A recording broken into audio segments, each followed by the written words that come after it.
Interviews with the best in their fields, teaching you how to excel in careers that don't require traditional college. You're listening to the College Alternative Podcast. Insider tips and advice, straight from the experts. And now, here is your host, James Christian. Hey guys, welcome to the College Alternative Podcast, the podcast that talks to you and teaches you how to excel in careers that don't require traditional college. So, today is episode 9, and we're talking with Rudy Duenas. He's been a longtime employee with Pacific Gas and Electric, and he has been a pipe welder and a pipe fitter for that company for a very long time. Today, he's going to be talking about how you can get hired as a pipe welder and how to excel in that career. So, enjoy and stay tuned, guys. Later. So, hello and welcome. Thanks for tuning in to the College Alternative Podcast. Today, we have Rudy Duenas, and he is currently a foreman with Pacific Gas and Electric, and you still work with welding pipeline for the company, correct? Correct, yes. Okay, so how long have you been working, and kind of give us a little bit of your background here. I've been working for the company 26 and a half years. Before that, I was in the Navy for 6 years. The welding background was strictly on-the-job training. Worked with welders, and I decided I liked it, and I did a 3-year apprenticeship, and then did 20 years as a journeyman. Okay, so you actually learned on the job, and did you have any welding experience when you were in the Navy? No. When I got out of the Navy, I took some welding classes at a community college. Okay, and then you just did a 6-year apprenticeship, and then you're off to the races here. Okay, but now currently, do you still weld? You're currently a foreman with the company now. Do you still do any welding along with those foreman duties? No, I let my welding search go. They needed my welding truck for a journeyman that was welding all the time. I was only welding once a month maybe, and they said it's too expensive a truck to just have sitting around to weld once a month. So they asked me if I can give my truck up and just get a pickup. Okay. Yeah. But you're definitely still involved with the actual construction of the pipeline. What does a foreman do versus a welder in that particular field? Foreman lays out the job. Foreman, takes a print, tells the operators where to dig, gets the welder scheduled to come in and weld the pipe, and and backfilling and I'm the construction foreman. Okay. So I don't weld anymore. So now it's my responsibility to do the construction side. Okay, so essentially you're the manager. You're the supervisor. You might not lay hands on any of the equipment, but you're the guy that's telling guys what to do. Yes. Okay. Yes. Okay. So what level of welding were you at? Now, I was told that you were a Master Welder, but I'm not quite sure if that's an actual title. Were you a Journeyman Welder then? I was a Journeyman Welder, and I was also what they call a combination welder that actually does the fitting and does the welding. Okay, so when you say Journeyman Welder, what is that? Is that a particular certification, or is that just years of experience? What is that versus just a regular welder? A journeyman is because they have apprentices, and then when you apprentice out, you become a journeyman, which basically Master Welder. Okay, and then that's when you can work by yourself. You have a greater level of responsibility, and I'm assuming slightly higher pay then too, or yeah. Okay. Yes. Okay. So why did you choose welding when you got out of the Navy? My father-in-law had a welding shop, and I wanted to learn how to weld for myself. And then once I started getting good at it, the company said we need welders in the company. Does anybody want to take an apprenticeship as a welder? And I raised my hand and took the 3-year apprenticeship. And it turned out pretty good for you. Oh, yes it did. Yes, it did. That's awesome. Sometimes you have to have that drive to just say, why not, and do something. Yeah. So what? No, Go for it, Rudy. Combination welder means that you can fit and weld. Okay. There are welders that just weld. They put the pipe in the clamp and they just weld.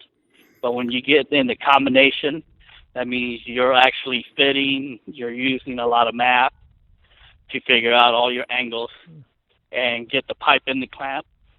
And then I can weld it and what do you call it? And it's called a combination, which is even more money. Nice. Okay, so you're saying fitting. Does that mean what does fitting mean? Welding, obviously, you're essentially putting two pieces of metal together. But what is fitting?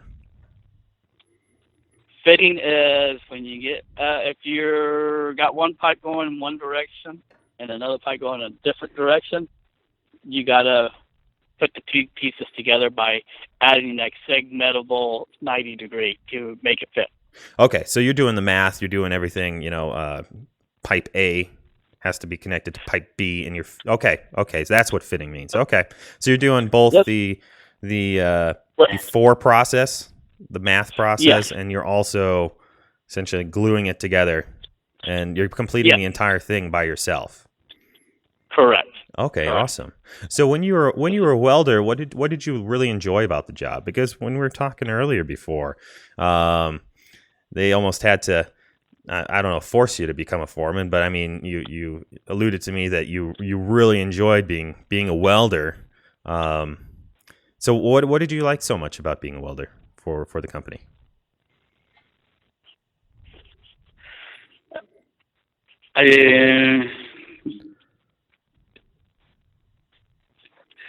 I guess it's I can't put the words into satisfied with accomplishing and finishing something. Okay. Looking forward for the challenges of not just welding, getting that pipe from point A to point B, and knowing. I don't know. It's hard to explain. I don't want to sound arrogant, but when you become a pipeline welder, it took me when I became a foreman, I had to kind of step down because now I'm not basically a prima donna welder. I got to step down. Now I got to manage prima donna welders with the operators to do the whole picture. Okay. And I'm assuming you were probably really good at welding too, right? So you're saying you got a good satisfaction out of actually completing a project, going hands on. Yes. Okay. Oh yeah, I can finish one job, move on to the next, go from town to town. My family suffered from it, but they enjoyed the money. Yeah. I mean, there's a lot of years I made close to $200,000. Nice. I mean, it's a good paying job. So, when you talk about your family suffering a little bit, I guess we can kind of go into that a little bit as far as some of the pros and cons. So, family suffering, I mean, I'm assuming you were traveling a lot. So, with welding for a gas line company, I would assume that's probably a con with the job, right? You're gone? Yeah. The work is great. It's very rewarding. But the downside is to follow that work, you're all over the state. Okay. Just all over the state, or are you all over the country, depending on the size of the company? All over the state, from the Oregon border all the way down to Southern California. Okay. And how often are you gone? Is it once a week? Is it several nights a week? I'm sure it changes up, but what's kind of a realistic view of that? I was 5 months home, 7 months in a hotel. Okay. From San Francisco to Bakersfield to Northern California. Okay. But you're still, you're taking home pretty good pay for that. And then as a foreman, are you still moving around a lot, traveling around, or does that calm down when you're not welding? I I took a kind of a demotion my last couple of years to be home. Okay. I'm not making that kind of money. I'm still making 150. Okay. I mean, but I don't get on all the big prestige jobs where I'm out of town all the time. Okay. I decided that to end my career at home so I wouldn't lose my wife, my kids, if you know what I mean. Yeah. Well, but then again, I mean, you cut your teeth as a welder for a certain number of years, and then at least it's good that there's an option to, I guess you could say, demote, but have another career track to be home a little bit more once your kids are older, or you need a break or move on. So that's kind of nice. I needed to move on. Yeah. Divorce was great and it was good, but I didn't want to lose my wife. Yeah. I mean, my wife, I made a life decision to say, do I follow the work and lose my family, or do I choose? I'm still in the welding jobs. I'm not doing big prestige jobs. I'm just doing more, 2 and 6 inch pipe. I'm not doing the 36 and 42 inch pipe. Okay. But there's that option for, if you want to travel, you earn more money traveling. But if you want to stay home, there's that option. But you're not going to earn as much, but, you're going to be, sleeping in your bed a little bit more often. So, choices that you need to make in life. Everybody's different. Yeah, absolutely. If you're going to lose your wife, I have a lot of friends that have gone through 2 and 3 marriages because they love the pipelining so much. I made a life choice that I didn't want to lose my wife. Mm-hmm. So, when you were a welder, what was your normal day-to-day duties? What did you normally do? Weld pipe all day. Okay. They give me the print. They would say you're going to weld. We would weld all day. Okay, so they essentially gave you plans, I'm assuming, or an objective, get pipe to this location, and that's essentially what you did, right? Yep, and some guys would just weld all day on straight pipe. We call those guys the welders. The combination welders would go to the end where there were like a canal, and we had to build what we call offsets. Okay. Where anything that had any 2 turns or any angle, what we called the lead welders would go do that, while the other guys would just weld. Okay, because it's a little more complicated, and I'm assuming it takes a little bit longer. Yeah. Oh yeah. Okay. There's other guys that they can't do it. I mean, they can weld great. They're really good welders, but some guys just, they did not grasp the idea of fitting. Mm-hmm. Mm-hmm. Okay, so the guys that take a little bit longer, the fitters, leapfrog ahead and do the more difficult spots. Correct. And the more straightforward welding, you've got guys that are still paid good, but they're not paid as much, doing just more the standard welds. Yeah, no, they're paid as much. Oh, okay. They all get the same, but there's certain guys what we call fitters, and there's certain guys we call fitters. Okay. And the fitters are probably the more elite of the welders. Within the gas line community? Okay. In the gas line community. Okay. There's a lot of guys that are just phenomenal welders, but they can't do angles. Okay. Yeah, they can't do the math. Yeah, and I sent you some pictures on some of the math, just real basic. And then I showed you some pictures of angle pipes and T's and pipes going up and out of the ground. Yeah. Not everybody does that. Yeah, and we're going to be posting that online here too for all you listeners out there. We're going to be posting up those pictures so you guys can see kind of what Rudy does or did, and with all the math there too. And we're going to get into the math here in a sec, but I guess we can get on to that. So you mentioned that you did do a certain amount of schooling before you did your apprenticeship. Nowadays, you have to go to school, right, to become a welder, or are there still apprenticeship programs out there where you don't have to essentially go to a community college or a trade school? No, that's part of the apprenticeship, that math. Okay. And that's what separates what I told you, the fitters from the welders. Yeah. Okay. All those welders know how to kind of do it, but not everybody grasps the concept of actually fitting. Okay. And so do you have to go to school to become a welder? Do you have to go to a trade school, or can you just become an apprentice right away? Once you become an apprentice, that is your trade school. Oh, okay. Okay. So you don't necessarily have to go to a community college then No. to become a Once welder. you become an apprentice, that's a 3-year apprenticeship that you're doing on-the-job training, and you are going to school. Okay. Okay. Every company does it a little differently. My company would send me once a week, 3 weeks out of the year, like every quarter, and it would be just for all math and fitting and to evaluate us, see if we're going to be proficient in our trade to become a journeyman. Oh, okay. See, I thought you had to become you had to do a certain number of years at a community college, practicing welds that way, and then on your own dime. But you're saying these pipeline companies will send you to school. They'll send you to school. Some companies will send you like to night school.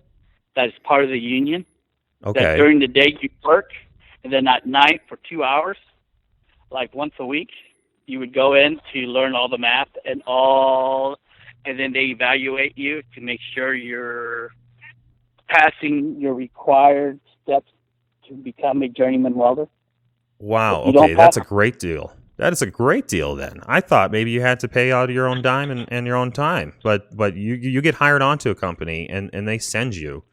That's great. Yes. That's a really great deal. You have to do on your own at night. It's through a lot of the unions, and they evaluate you to see if you're going to even make it through the program. Yes. If you can't cut what we call can't cut the mustard, if you get a stuck point and they know you're not going to make it as a journeyman, they'll drop you. Okay. How many? How hard is a program like that? A training program? You're talking about dropping and losing people there. Did you have when you went to school? Did a lot of guys get dropped? Oh, over half. Okay, so about 50%. About 50%. Okay, and what really gets them? Some of it is the actual skill level for the actual hands-on on the welding. Okay. And the other half was master. Okay, so hands-on skill with the welding, is it just one of those things where they need more time and more experience in welding, or is it just one of those things where sometimes you're pretty gifted at welding and kind of pick it up, and some guys just can't seem to get it? What is it? Is it just need more experience, or just skill and talent? It's skill and talent. Okay. Okay. Some guys just get it, and some guys do not get the fitting. They can pass the minimum requirements in the apprenticeship to go and pass the basic math, but once you get out in the field, I'm not going to lie to you, it took me almost 10 years to master my craft.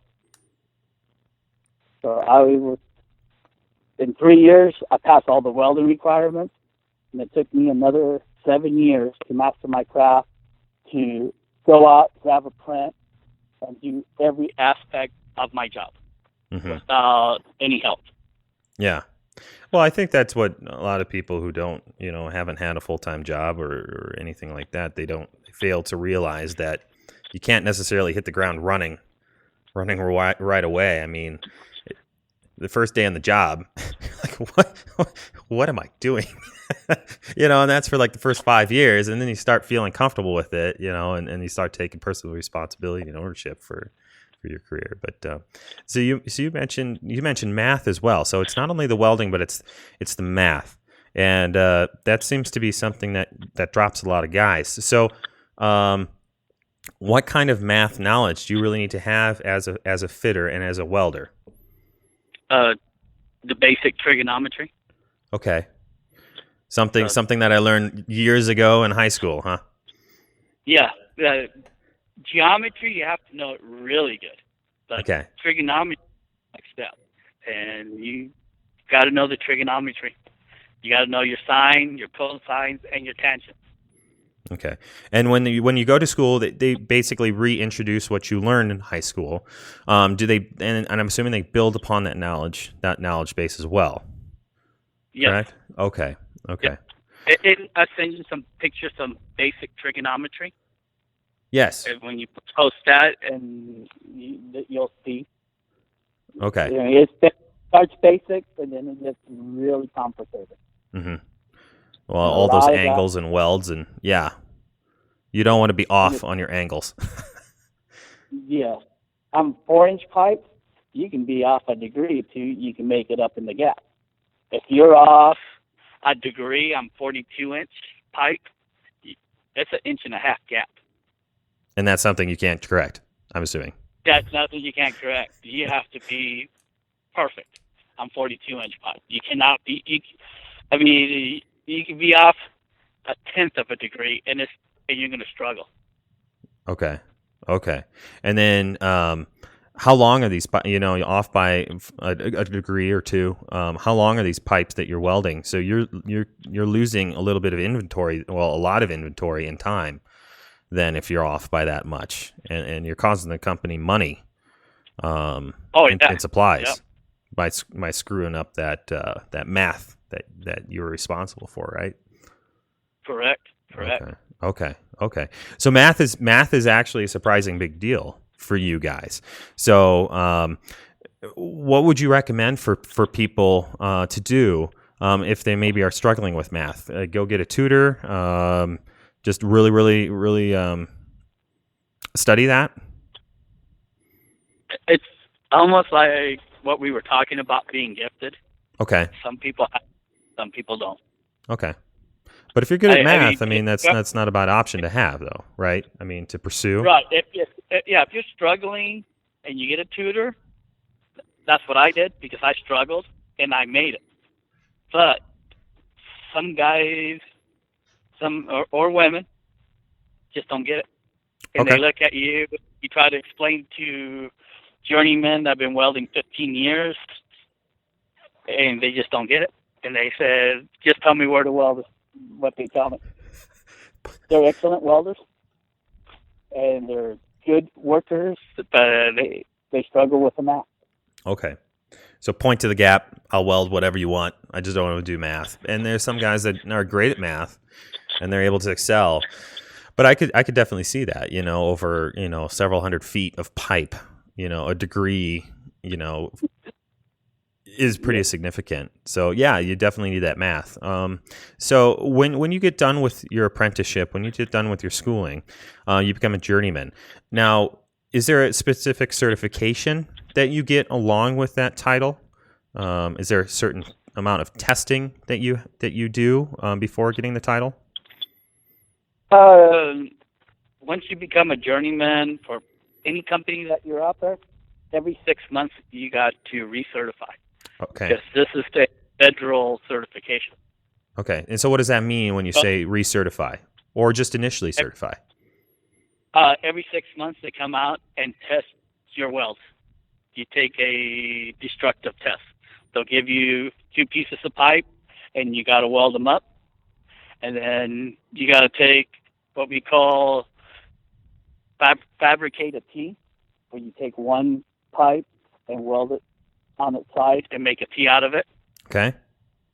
And that is your combination welding test.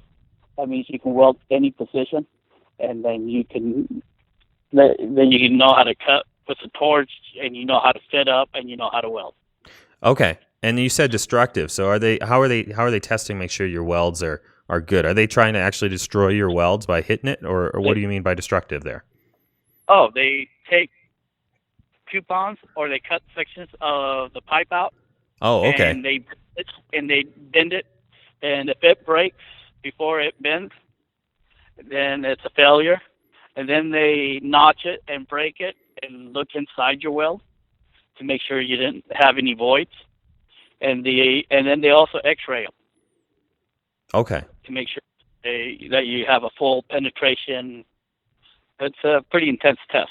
Yeah. So you're doing the math portion. You're cutting out the pipe, and you're then doing the weld. So you're doing Yeah. three things there that they're testing for, and then they're essentially observing. They're cutting it out and observing, the properties of that pipe and that weld after the weld. Now, is this under time then too? Do you only have like ready, set, go, and then you're you're off to the races, yeah. or? No, it's timed. If you don't perform that task in the allocated time, and then you fail. Okay. And this is a federal certification, so it's standard across the board. So if you get this certification and you're working for, say, company A, you can transfer that certification to company B. Then they recognize. No. Nope. Okay. Every time you go to a company, you got to retest. Ah. Okay. That's a federal law. Okay. I gotcha. Okay, so certifications, you're doing this every 6 months for definitely good reason here. You don't want those welds to fail and gas to get everywhere. Yeah. Definitely a bad thing. But do certificate for welding in general, there's a lot of different certifications out there, right? So you're talking about pipeline certification. There's other certifications for a variety of different welding, correct? This is just for pipeline welding. Okay. This is for pipeline. You can do structural, and I believe if you can prove that you're welding full time, you only have to take that test one time in your lifetime. But if you quit welding for more than a year, then you have to retake that test. Okay. And I'm assuming it's the same. I'm assuming it's the same thing. I mean, maybe you're not cutting pipe, but they're still doing that destructive test that you were talking about before, where you're under time limit. You're welding, and then they have to observe that weld under stress. Correct. Too. Okay.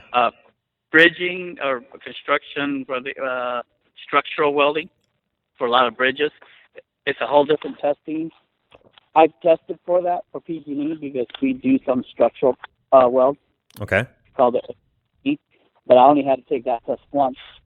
As long as I can prove that I was still welding, that certification was good from the day I took it. Okay.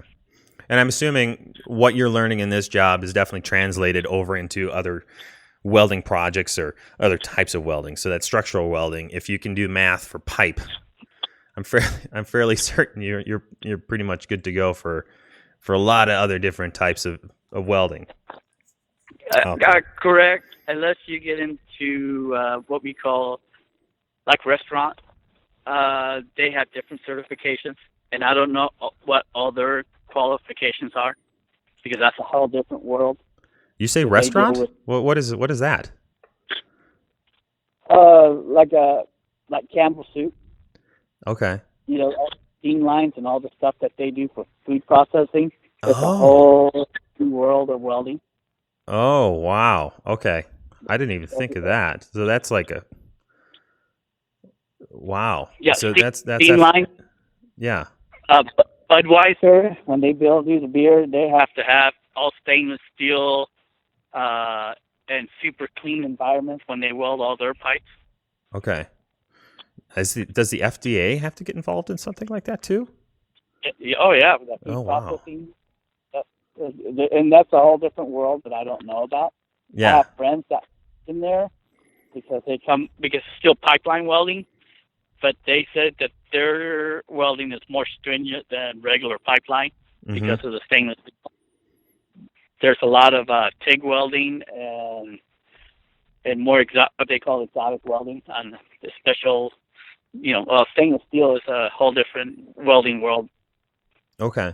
All the things about the pipe and everything is just, but it's still welding. You can go that route. They make good money. I think they make more money than we do. Probably, yeah. Well, and they also have to deal with a full headache more of regulations too. It sounds like. Yeah, they do. So certification-wise, your employer pays for these certifications, correct? So you're, I'm assuming it costs money for these inspectors to come out, these testers to come out. This is not coming out of your own paycheck. No, it's not. They pay me every 6 months. They gave me the whole day to take all my tests. Okay. I took a series of 4 tests. Okay. every time it came out. Because I was what we called, I did 3 12-inch butt welds. And then we also had a oxygen, acetylene welding certification that we had to do. Okay. I mean, they're trying to get rid of the oxygen acetylene, but that's still an acceptable weld procedure for us. Okay, so a lot of people don't talk about that. So a lot of there is different for people who aren't too familiar with welding here.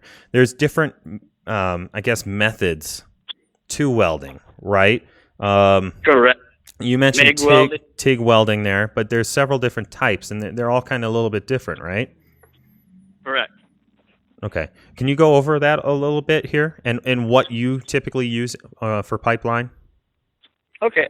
We use what we call the cellulose test, which is considered like the 70-10 welding rod. Okay. And that's the first 12-inch weld that I do. Then the second test is considered a low hydrogen welding test, which is the 70-18 welding rod. And then the third test that I took was wire welding, MIG welding. Okay. Some people must think. Then the last test that I would take was the oxygen acetylene, was the gas welding. Okay. So when you say MIG welding, and it's essentially what looks like a gun with a trigger, right? Correct. Yeah. Okay. That's wire welding, MIG welding. And it's you've got a spool of wire, and it's feeding you wire, and it's also feeding out a gas to protect that weld, right? Correct. Okay. And then when you're saying stick welding, how's that different from MIG? What's the different apparatus there? Well, you take a welding rod, with the flex on the outside. Okay. And then you have a stinger, and you put the what we call the welding rod, put it in the stinger, and you weld. And when the welding rod runs out, you put a new stick of welding rod in there. Okay, and so it almost looks like it's like a really thick sparkler, right? A long sparkler almost looking thing. Yep, they're about 14 inches long, 12 to 14 inches long. And essentially, that's your metal that you're using to weld the two pipes together. Yes. Okay. Yes, it is. And then I never had to explain it. What were you saying? I never had to explain this where somebody doesn't really understand the welding. You just talk to kids that kind of have an idea of what stick welding is. Okay. And then I never really got into welding until I started hanging out with certain friends, and they showed me, and then I tried my hand at it, and I was like, oh my goodness, this is actually kind of difficult. Yep. What's the oxygen acetylene then? How's that different from the other two? This is where you take a oxygen and acetylene torch. You know what they use for cutting. You can put a welding tip on it, and then you grab an 1/8-inch rod that's like 36 inches long, and then you use the oxygen acetylene welding tip, and then you melt the pipe, and then you feed welding rod and weld it that way. Ah, okay. And so which of those three methods do you typically use the most in your job? Stick welding. Okay.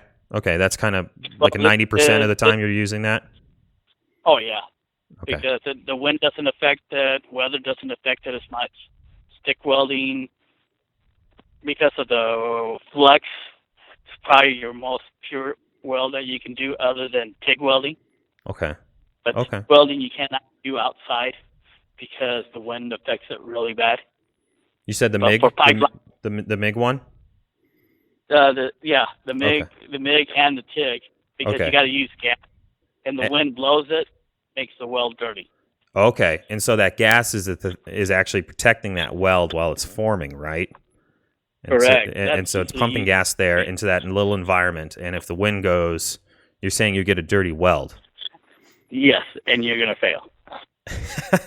Fail. Wind it's a big enemy of outside welding.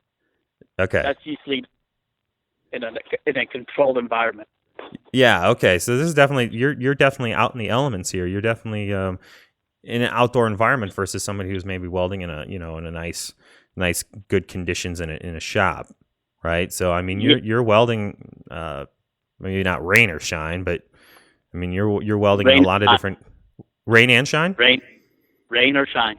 Okay. They So put easy up, intense, and then you weld. Rain or shine. okay. And so you're talking about every 6 months for these certifications. So you're also getting on-the-job training. Let's say somebody comes out with a new technique for math, for equipment, for a better way to weld a pipe. Is the company pushing out training like that to you guys? Every day. Okay. All the time. We go to annually seminars for what's changed and procedures. There's a big thing on procedures right now. Okay. So safety and a lot of that stuff too? Yeah, and that's mandated by the federal government to make sure we're following all the procedures that the company has in place. Okay. Well, that's kind of nice though too. I mean, it's not like, hey, here's the job, do it for the next 15 years. They're actually, paying to send you and develop you as a welder. And that's really, really nice too. Any on-the-job training is actually really, really nice. Oh, yes, it is. I mean, now that talking to you, yes, the company that I work for has done a really good job on the welders they have for training. Okay. Yeah. Professional development's awesome. Sometimes you get into a dead-end job and you're like, well, I'm just here, and then the company doesn't provide any training, and you're like, well, but that's awesome. I mean, it costs the company money to send you an employee to training, to develop them. But I think they ultimately get their money's worth out of you guys, and you become better people. Our company has produced some really good welders. Awesome. I had other companies that have come out and they go, but the company I work for is a career job. That's why I never took it. Okay. These guys were pipeline outfits that go from state to state, and I'm already gone all the time from the house. I couldn't imagine just being gone for a year at a time. Mm-hmm. So it's a single man's game. Some of those jobs. Yes, or if you want to have multiple marriages. I don't know. That's a trap. That's a trap right there. Yeah, I'm teasing. I'm talking about you just married for a few years, go to a new town, divorce that one, go find another wife somewhere else. So how hard is it to get a job as a pipeline welder? So what's the application process like? How do you I guess we can start off with that. What's the application process for Pacific Gas and Electric? Go to a community college and get the desire to know if you want to weld for a living. Okay. And if you do, then you apply at PG&E and you show them, hey, I've gone through this community college. I'm interested in being a pipeline welder. And you put in your application. And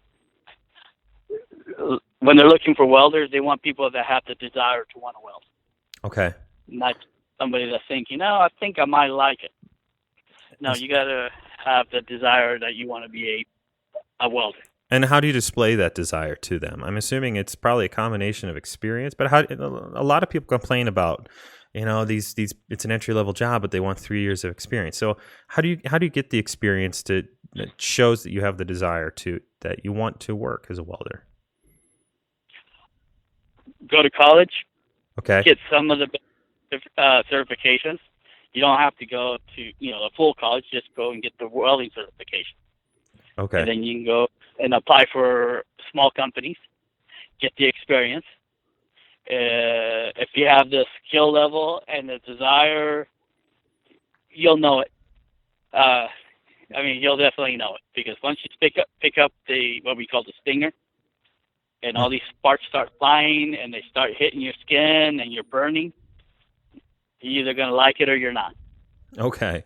So it sounds like it really doesn't matter what school you go to, so long as you get the certification and you're good at the job. It doesn't matter if you went to the Harvard of welding schools. What matters is essentially the weld that you're able to produce. Yeah, if you have the desire, you'll make it. If you don't have the desire, then the chances really drop off. Okay. Even in our relationship, we can tell. I can tell within the first 6 months of a guy that's going to make it or not. Okay. Yeah, because you're probably seeing his attitude and drive. Yes. Mm-hmm. Yeah. It's hard work. It's not for wimps. Yeah. Might as well just, because you're welding, you're grinding with a 9-inch grinder, and if anybody knows what a 9-inch grinder is, I mean, it don't matter if you're 6 foot tall or 5 foot tall. Because I'm 5'2", and I was at the top 10% of my, I was in the top 10%. Mm-hmm. If that makes any sense. I've had guys that are 6 foot tall that are wimps. I mean, they pick up that grinder and they can't last half a day running that grinder and welding. Yeah. Just these welders are welding at 100-degree weather, and then when you're welding and you're preheating the pipe 200 degrees, I mean, you're actually welding in like 125 degree with all your leathers and your gloves. Mm-hmm. I mean, you either like welding or you don't. I have seen though that those welding masks, or I don't know exactly what you call them, your shield. They're starting to come out with air conditioning units inside those things now, with fans and everything. That looked awesome. That's mostly for indoors. Oh no! You're working out in the open desert. I've worked in open desert, welded days. Miles of pipe, you can't even see the end. You just weld. You're just going. Yeah. Okay, and you're saying, just okay. So go to community college, get a welding certification, and just get hands-on welding. Start practicing. Get hired on by a small company possibly, or just apply directly to a pipeline company if you're good enough at that point. So yes. What's the timeline for hiring? You submit your application. Is it seasonal to where they only maybe hire in the spring, or is it they hire year round and you submit your application, you test, and you're good? It's year round. It just okay. depends on if they got a big pipeline job going somewhere, they'll bring in a lot. You go to the unions to see if they're accepting applications. And you tell them you want to be an apprentice, then they'll set you up as what they call a helper, and you go work with the welder, and basically you're his servant. You grind, you roll their truck up, you roll their truck out, and then you're basically their servant, and you get paid good money as a servant. Okay. I mean, you do whatever the welder wants. And you're saying you apply through the union for this particular? Yes, you can apply through the union with no skill. Okay. And you tell them you want to be a helper. You want to be a welder's helper. Okay. And then you do thing for the welder, and then at that point, you'll know if you want to be a welder or not. Okay, and that's to get a little bit of the experience level too. Okay. Yes, that's how they start on what we call the outside, for the outside welders. Okay. They help a welder. They basically become welders helpers. They make $35 an hour. I mean, they're not making that much money. And $35 an hour is pretty good pay. Yeah. That's nothing to shake the stick at, especially when you don't really have much experience and you're just starting out. That's amazing. Yeah. So talking about pay here. So you're talking about $35 an hour for a helper, and that's, I'm assuming, fairly standard. And then once you, yes, what were you saying? 25. Some companies will pay 25. It's between 25 and 35. Okay. And then when you become a journeyman welder here, how is pay sort of dictated? The more you travel, the more you get paid. Essentially, is the way it works. No, you get on bigger jobs that work like 6/10s. Okay. 6 days a week, hour days. Okay. Out of town, that means you're trying to work every day, because there's nothing to do because you're not home. Yeah. I mean, a lot of those guys follow these jobs, and they'll work 7 days a week for 6 months at a time. So 7 days. So 7 days a week for 6 months at a time. So half the year they're working. What's typically more or less a paycheck for somebody like that? I don't know. Just in 6 months, they can make $125,000. Okay, so they're working 6 months out of the year, busting their butts, but then they've got 6 months of chill time, essentially. Yes. Okay. But most of the pipeliners that I know, they all make over $200,000. Okay, so 200. Okay. That's working almost year round. Okay. So I guess it depends on how much time you want to put into it, how much travel time you want to put into it, and really how much money you want to get out of it. But it sounds like, you're doing travel, and yes, you are away from home, but I mean, you're being fairly good compensation for that time, for your time and skill. And if you ever look, you can get on the website, punch in pipeline welders pay. Mm-hmm. And it has it all right there. They're some of the highest paid welders. Nice. And so you were saying, as far as hours are concerned, some of these guys are working 7 days a week, 10 hours a day. Yes. Okay. Are there any just typical 9 to 5, sort of 5 days a week, or is it typically when you're on the road, and you've got a job to do, and that's where you're doing the majority of the time? Yeah. If you want to be home every day, mm-hmm. you're not gonna make $100,000. Okay. You get a regular welding job where you make about $50,000 a year. Okay. If you want to be home, work 8 hours a day, 5 days a week. If you want to be a pipeline welder and you're gonna be making 100 plus. Okay. But just depending on what lifestyle you want to live. You want to be home, enjoy your life, being home, because pipeliners is not for everybody. There's a lot of people that have a tough time being away from home. So, and you'll know right away, because it's almost like being in the military. It's, you leave your family and you're never home, and it's like, oh, either you like it or you don't. Yeah. I mean, Okay. It's not for everybody. Okay. But for everyone out there, I mean, it is something. It is definitely a career to consider. I mean, it's good pay. You get a lot of good training out of the deal. Yeah, you're going to be gone, but at the same time, you're being pretty fairly compensated for it. Is there anything else that we missed out, or anything that you wanted to say to anybody who's considering becoming a welder that we haven't talked about yet? No, I think we hit everything. Hit the desire. If you love welding, you like putting things together. I mean, go for it. If you do not like working with hot metal, being burned all the time, and you don't like hard work, don't do it. Okay. It's hard work. It's not easy work. All right. Well, thanks a lot, Rudy. I do appreciate it, and hopefully this will help all you guys out there who are considering welding as a career, pipeline welding specifically. And check out Pacific Gas and Electric. It sounds like it's actually a really good company, and it sounds like they really support their employees. So thanks again, Rudy. I do appreciate you taking the time, man. Oh, you're welcome.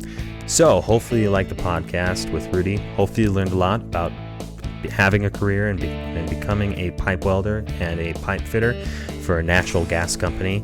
Next week, we're going to have Ezra Hutterer. He's a longtime plumber. He's run his own company, and he now has used his experience as a plumber to translate that into a job working on alternative energy.